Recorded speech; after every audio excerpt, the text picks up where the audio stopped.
ABP news पर हाजिर हूं मैं रोमाना इसार खान। वक्त आगे का एजेंडा का और आज शो में बात करेंगे लोकसभा चुनाव के सेमीफाइनल 5 राज्यों में विधानसभा चुनाव को लेकर हर पार्टी अपनी अपनी तैयारी में जुटी हुई है। सबसे पहले आपको आज की चुनावी हलचल जरा बता देते हैं ग्राफिक्स के जरिए। आज चुनाव के मैदान में क्या कुछ होने वाला है ये जानिए सिलसिलेवार तरीके से। तो कांग्रेस केंद्रीय चुनाव समिति तेलंगाना में उम्मीदवारों को लेकर बैठक आज करने वाली है। दूसरी लिस्ट पर चर्चा होगी, उम्मीदवारों के नाम पर मोहर लग सकती है। अगली बड़ी हलचल जो आज रहने वाली है, राजस्थान के रण में प्रियंका गांधी, झुंझुनू में दोपहर 12 बजे प्रियंका गांधी की रैली है। तीसरी बड़ी हलचल सियासी तौर पर मध्य प्रदेश में बीजेपी के दिग्गज नरसिंहपुर के दौरे पर केंद्रीय मंत्री नितिन गडकरी आज पहुंचेंगे। इतना ही नहीं, इसी सिलसिले में मध्य प्रदेश में केंद्रीय मंत्री प्रहलाद पटेल बीजेपी के दिग्गज नरसिंहपुर से नामांकन भी करने जा रहे हैं आज।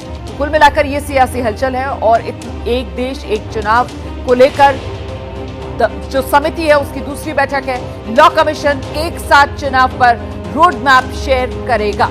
कुल मिलाकर ये है वो हलचल जिस पर आज हमारी नजर रहने वाली है। सिलसिलेवार तरीके से शुरुआत करेंगे। बीजेपी के खिलाफ विपक्ष ने इंडिया गठबंधन बनाया, लेकिन विधानसभा चुनाव में इसी गठबंधन में गांठ साफ साफ उभर रही है। और अब बड़ी खबर यह है कि अखिलेश यादव की समाजवादी पार्टी तो पहले ही उम्मीदवारों के नाम का ऐलान कर चुकी है। नीतीश कुमार की पार्टी जेडीयू ने भी अब मध्य प्रदेश में अपने उम्मीदवारों की पहली लिस्ट जारी कर दी है।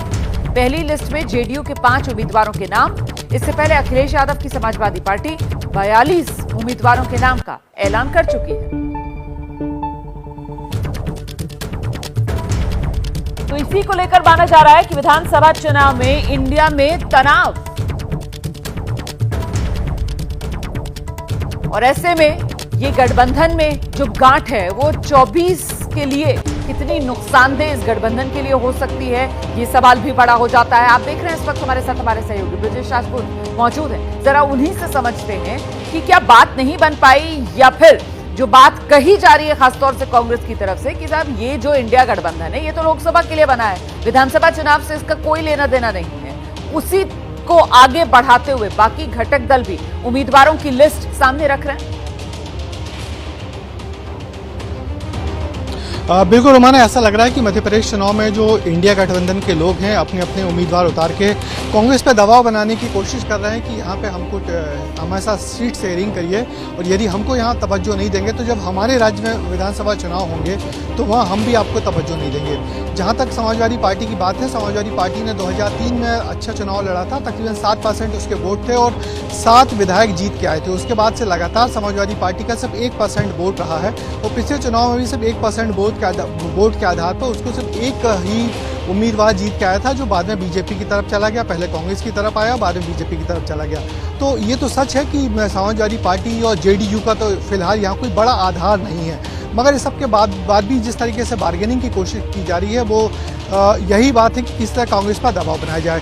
दिग्विजय सिंह ने से जब हम लोगों की बात हुई थी, उन्होंने कहा कि हम कांग्रेस वाले समाजवादी पार्टी को 4 सीट देने के लिए राजी थे, मगर वो 6 सीट मांग रहे थे, जिसके चलते बात नहीं बनी। और बात नहीं बनी, बात टूटी तो फिर इस कदर टूट गई कि कमलनाथ का बयान आया कि ये अखिलेश वखिलेश की बात छोड़िए, जिसके बाद से तनातनी बढ़ने लगी और बात यहाँ तक पहुँच गई। मगर जब भी कांग्रेस के नेताओं से बात होती वो यही कहते कि जो इंडिया गठबंधन है जो वो राष्ट्रीय स्तर के लिए है, विधानसभा स्तर पर तो वही पार्टी का हक रहेगा जिसका यहाँ पे दबदबा है, तो वही हो रहा है। जेडीयू ने 5 उम्मीदवार उतार जरूर दिए हैं, मगर जेडीयू का यहाँ कोई जनाधार नहीं है और कभी कोई जेडीयू का प्रत्याशी चुनाव जीता नहीं है मध्य प्रदेश में। जी बिल्कुल, ऐसे में इंडिया गठबंधन की वो जो एकता का दावा है उस पर सवालिया निशान लगता है ना। बहुत शुक्रिया आपका इस तमाम जानकारी के लिए ब्रजेश। और देखिए, उम्मीदवारों को लेकर ये जो इंडिया गठबंधन है इसमें जो घमासान मचा हुआ है, इसके बीच आपको बता देते हैं कि अब तक कहां कितने प्रत्याशी मैदान में किस पार्टी की तरफ से उतारे गए हैं, ये सिलसिलेवार तरीके से आप जान लीजिए। मध्य प्रदेश कुल सीट आप जानते हैं मध्य प्रदेश में 230 है। अभी तक बीजेपी की तरफ से 228 सीटों के उम्मीदवारों का नाम का ऐलान कर दिया गया है। कांग्रेस ने 229 सीटों पर अपने उम्मीदवारों के नाम का ऐलान कर दिया है। 3 प्रत्याशी भी इस बीच कांग्रेस की तरफ से बदले गए हैं। छत्तीसगढ़ की बात की जाए तो बीजेपी की तरफ से 86 और कांग्रेस ने सभी 90 की 90 सीटों पर अपने उम्मीदवारों के नाम का ऐलान कर दिया है। वहीं राजस्थान में मामला जो है है अभी कांग्रेस का ज्यादा फंसा हुआ नजर आ रहा है, क्योंकि कुल सीट है 200 और राजस्थान में बीजेपी ने 124 उम्मीदवारों के नाम का ऐलान कर दिया है। कांग्रेस की तरफ से अभी सिर्फ 76 उम्मीदवारों के नाम का ऐलान ही किया गया है। और आप जानते हैं कि राजस्थान में 25 नवंबर को वोटिंग होगी, तारीख बदली गई वहां पर वोटिंग की। तेलंगाना में बीआरएस ने 117, कांग्रेस 55 और बीजेपी की तरफ से 52 उम्मीदवारों के नाम का ऐलान कर दिया गया है। कुल सीट वहां पर 119 है। तो तेलंगाना में कांग्रेस अब तक 55 उम्मीदवारों के नाम का ऐलान कर चुकी है और आज एक बार फिर टिकट को लेकर कांग्रेस बड़ी बैठक करने जा रही है। जो कांग्रेस की केंद्रीय चुनाव समिति है उसी की ये बैठक है। तो आज कांग्रेस केंद्रीय चुनाव समिति की बैठक दोपहर 12 बजे केंद्रीय चुनाव समिति की बैठक होगी। तेलंगाना में उम्मीदवारों की दूसरी लिस्ट को लेकर चर्चा होगी। अभी तक 55 सीटों पर कांग्रेस की तरफ से उम्मीदवारों के नाम का ऐलान किया गया है। हम सीधे आपको लेकर चलते हैं, मेरे साथ मेरे सहयोगी जैनेंद्र इस वक्त मौजूद हैं। जैनेंद्र, सूत्र क्या जानकारी दे रहे हैं? आज क्या बाकी बची सभी सीटों के लिए उम्मीदवारों के नाम का ऐलान कर दिया जाएगा या नहीं? अभी कुछ और इंतजार करना पड़ेगा। रोमाना, देखिए, उम्मीदवारों का ऐलान कब होगा इसको लेकर के तस्वीर साफ नहीं है, लेकिन तेलंगाना की 119 सीटों में से 55 सीटों पर कांग्रेस उम्मीदवारों का ऐलान कर चुकी है। कुछ और सीटें हैं जिस पर नाम तय हो चुके हैं। बची हुई जो 51 सीटें हैं उन पर उम्मीदवारों के नाम आज तय होंगे। और इसमें सबसे अहम बात यह है कि मुख्यमंत्री केसीआर के खिलाफ, उनके बेटे केटीआर के खिलाफ कांग्रेस का कौन उम्मीदवार होगा, ये आज की बैठक में तय होगा। तो मुख्यमंत्री और मुख्यमंत्री के बेटे को कांग्रेस का कौन चेहरा, कौन नेता चुनौती देगा, ये आज की बैठक में तय होगा। दो सवाल है कांग्रेस के सामने। एक तो ये कि जो विधानसभाएं हैं उसके जो स्थानीय नेता हैं उनको मुख्यमंत्री के सामने उतारा जाए, या फिर एक बड़ा मैसेज देने के लिए किसी बड़े चेहरे को मुख्यमंत्री के सामने उतारा जाए। आज की बैठक में ये तय होगा। और इसके अलावा अजहरुद्दीन, जो कि भारतीय क्रिकेट टीम के पूर्व कप्तान रह चुके हैं, कांग्रेस के नेता हैं वरिष्ठ तेलंगाना में, वो टिकट मांग रहे हैं। उनकी सीट पर भी आज मुहर लगेगी कि उनको टिकट मिलने जा रही है या नहीं, क्योंकि पिछली जो लिस्ट आई थी कांग्रेस की 55 सीटों की, उसमें ज्यादातर जो सिटिंग विधायक थे उनको पार्टी टिकट दे चुकी है। 3 सांसद है पार्टी के वहां राज्य में, उनको भी पार्टी लड़ा रही है। तो बची हुई जो 51 सीटें हैं उसमें अहम यही है कि मुख्यमंत्री और उनके बेटे के सामने कौन उम्मीदवार होगा, ये आज कुल मिलाकर आज तेलंगाना चुनाव के लिए जो कांग्रेस की उम्मीदवारों के लिहाज से रणनीति है वो साफ होगी और किस किस को कांग्रेस की तरफ से चुनाव मैदान में उतारा जाएगा इस पर भी नजर बनाए रखने की जरूरत है। हालांकि आज नामों का ऐलान वो संभव नहीं है, मुहूर्त जरूर माना जा रहा है कि आज लग जाएगी। इस बीच राजस्थान के चुनावी मैदान में अब खालिस्तान एंट्री हुई है और ये एंट्री राजस्थान के सीएम अशोक गहलोत के एक बयान के बाद हुई है। जी, गहलोत ने पंजाब के लोगों से हुई बातचीत के हवाले से कहा कि उनका कहना है अगर हिंदुओं की बात हो रही है तो सिख समुदाय खालिस्तान की बात क्यों नहीं कर सकता। अब बीजेपी कह रही है गहलोत तुष्टीकरण की राजनीति में लगे हैं। तो बीजेपी का हमला अशोक गहलोत पर, तुष्टीकरण की राजनीति गहलोत कर रहे हैं। आज मुझे कहने लगे थोड़े दिन पहले पंजाब के लोग, सरदार लोग, अगर धर्म के नाम पर बात करते हैं, हिंदुस्तान में हिंदू की बात करते हैं, तो हम लोग सिख हैं, हम फिर खालिस्तान की बात हमारे लोगों ने नाम करके क्या गलत किया, वो ये आर्गुमेंट काम लेने लगे। तो कितना तो देखिए, चुनाव है राजस्थान में और ऐसे में अशोक गहलोत का ये बयान, आप देख रहे हैं मनीष शर्मा हमारे साथ मौजूद हैं। मनीष, जो बीजेपी की तरफ से ये खालिस्तान वाला बयान जो दिया गया है अशोक गहलोत का, उसको तुष्टीकरण की राजनीति से जोड़ा जा रहा है। मेरा सवाल आपसे ये है कि राजस्थान की अगर बात की जाए तो सिख समुदाय वोटर के लिहाज से उसकी ताकत क्या है, जरा ये बताइए दर्शकों को।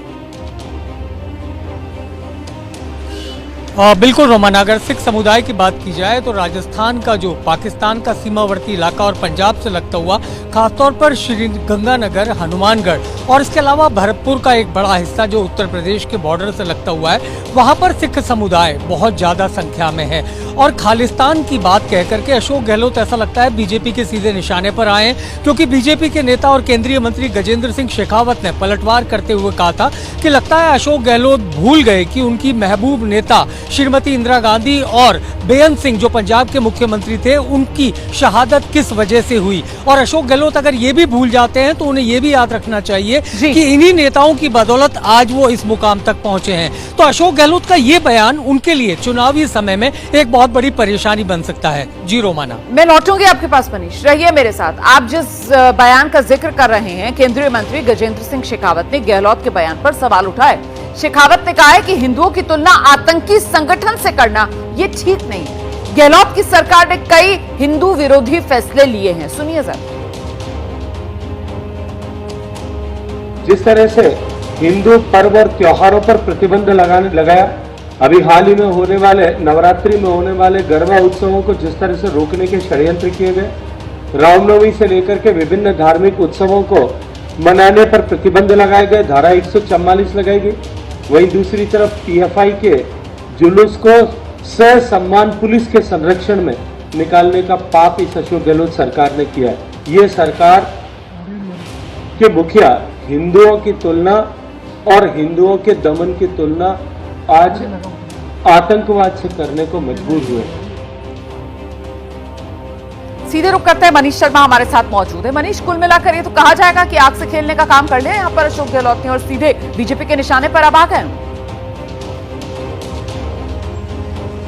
बिल्कुल, इसमें कोई दो राय नहीं। हालांकि केंद्रीय जल शक्ति मंत्री गजेंद्र सिंह शेखावत बीजेपी के एकमात्र नेता हैं जो कांग्रेस के इस मुख्यमंत्री यानी अशोक गहलोत को शुरू से निशाने पर लेते रहे हैं, लेकिन इस बार तो ऐसा लगता है कि अशोक गहलोत ने आत्मघाती गोल किया है। चुनाव के इस मौके पर इस प्रकार की बयान देना कि हिंदू संगठनों की तुलना खालिस्तान से करना खुद अशोक गहलोत और उनकी पार्टी के लिए एक बड़ी मुसीबत बन चुका है, क्योंकि खालिस्तान को लेकर के जिस तरीके का रिवाज हिंदुस्तान में देखने को मिला है उसे कोई भी बर्दाश्त नहीं करता। और ऐसे में अशोक गहलोत अगर पंजाब के कुछ नेताओं या लोगों की बात को आगे बढ़ाकर उनकी तुलना अगर हिंदूवादी संगठनों और हिंदुओं से करना चाहते हैं तो निश्चित रूप से ये कांग्रेस के लिए एक बड़ी मुश्किल की वजह भी बन चुका है। और अब बीजेपी इस पूरे मौके को छोड़ना नहीं चाहती और गाए बगाए अशोक गहलोत अपने इस बयान को लेकर बीजेपी के नेताओं के निशाने पर लगातार आते रहे हैं। जी रोमाना, आप रहिए मनीष, मेरे साथ में लौटूंगी आपके पास। देखिए, इस बीच एक और बड़ी खबर आपको बता देते हैं, राजस्थान से ही है। प्रियंका गांधी आज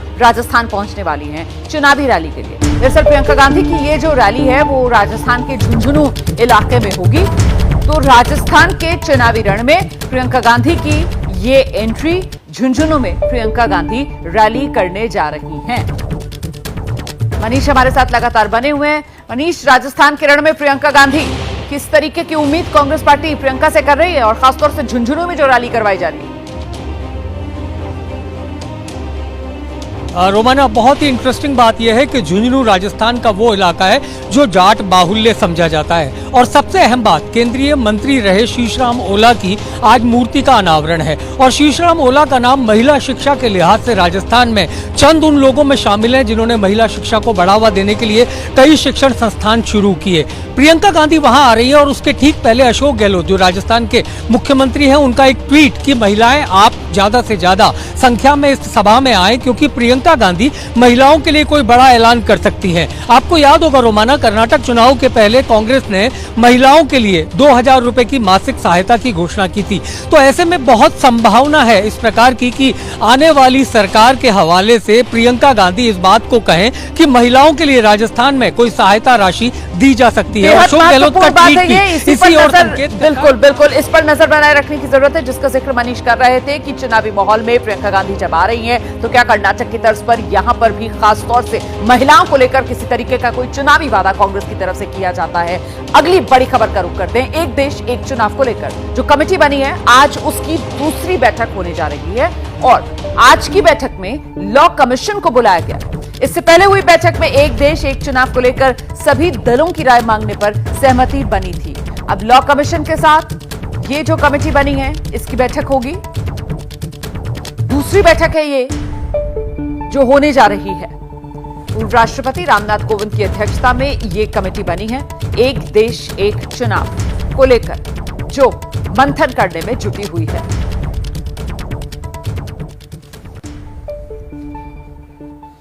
तो एक देश एक चुनाव, अब तक क्या हुआ है, कुछ जानकारियां आपको दे देते हैं सिलसिलेवार तरीके से। 1 सितंबर 2023 की वो तारीख थी, केंद्र सरकार ने पूर्व राष्ट्रपति रामनाथ कोविंद की अध्यक्षता में कमेटी बना दी थी। 2 सितंबर को कमेटी के सदस्यों का ऐलान किया गया। गृहमंत्री सहित कुल 7 सदस्य जो इस कमेटी में शामिल किए गए और इसके बाद कमेटी की पहली बैठक सभी दलों से राय लेने का फैसला हुआ 23 सितंबर को ये हुई थी। अब आज 25 अक्टूबर है, कमेटी की दूसरी बैठक होने जा रही है और लॉ कमीशन के सदस्य जो हैं वो इस बैठक में बुलाए गए हैं।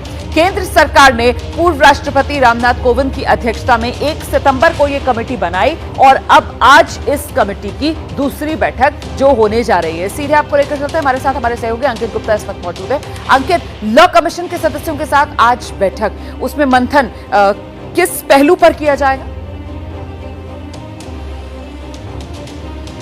देखिए, सबसे बड़ा पहलू यही है कि अगर इस देश में एक देश एक चुनाव को लागू करना है तो उसमें जो तकनीकी दिक्कतें क्या हैं, कानूनी अड़चनें क्या हैं और किस तरीके से उन कानूनी अड़चनों को दूर किया जा सकता है। तो लॉ कमीशन इससे पहले भी जो लगातार इस मुद्दे को स्टडी करता रहा है और जैसी जानकारी मिल रही है, लॉ कमीशन अपनी एक रिपोर्ट तैयार कर चुका है जो कभी भी सामने आएगी। तो आज जब लॉ कमीशन के सदस्य इस कमेटी के सामने पहुंचेंगे, जिसकी अध्यक्षता रामनाथ कोविंद जो कि पूर्व राष्ट्रपति है वो कर रहे हैं, केंद्रीय गृह मंत्री है, केंद्रीय कानून मंत्री है, तमाम लोग इसमें मौजूद है। जब उस कमेटी के सामने जो है लॉ कमीशन के सदस्य पहुंचेंगे तो वो ये बताएंगे कि अगर हमको इस तरफ आगे बढ़ना है तो कानून के किन किन प्रावधानों में आपको संशोधन करना पड़ेगा। क्या जो तमाम राज्यों की जो विधानसभा है उसको जो है एक साथ डिसॉल्व करना होगा, क्या तरीका होगा, क्या एक साल में 2 चुनाव होंगे या पूरा चुनाव एक साथ हो सकता है, ये वो तमाम पहलू हैं और उनके सामने कानूनी अड़चनें क्या हैं ये इस कमेटी के सामने रखेंगे। और एक और जानकारी निकल के सामने आई है, जैसे कि सूत्रों से जानकारी मिल रही है कि लॉ कमीशन के सदस्य आज जो ये समिति है इसको ये बता सकते हैं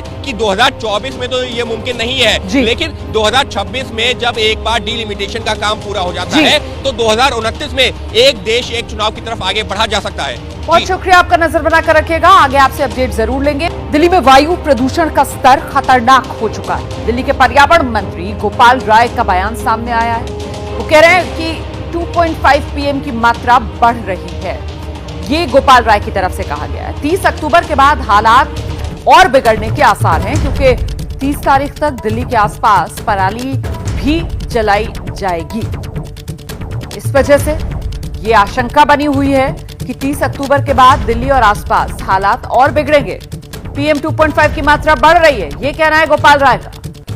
दिल्ली में AQI लगातार 300 के पार ही बना हुआ है इन दिनों।